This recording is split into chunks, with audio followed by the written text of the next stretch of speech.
রাদিয়াল্লাহু তাআলা বলেন, এরে আমার প্রাণের ভুল, হে খাব্বাব, বন্ধ করো, বন্ধ করো।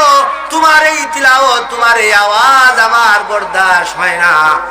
যে মুহাম্মদুর রাসূলুল্লাহ তোমাদেরকে এই আল্লাহর কালাম শিখিয়েছে, আমি এই মুহাম্মদুর রাসূলুল্লাহর মাথা দ্বিখণ্ডিত করার জন্য বের হয়েছি।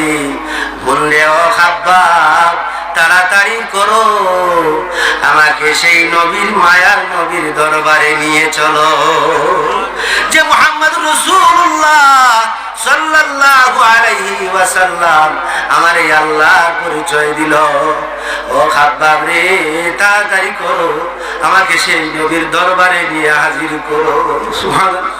ওমর রাদিয়াল্লাহু তাআলা আনহু আল্লাহর জিকিরের কথা স্মরণ করে করে আল্লাহর হাবিবের দরবারে হাজির হয়ে গিয়ে আল্লাহর হাবিবের নুরানি চেহারা মুবারকের দিকে তাকিয়ে কদম মুবারকে পড়ে গিয়ে আল্লাহর কালিমা গ্রহণ করে নিলেন। লা ইলাহা ইল্লাল্লাহু মুহাম্মাদুর রাসূলুল্লাহ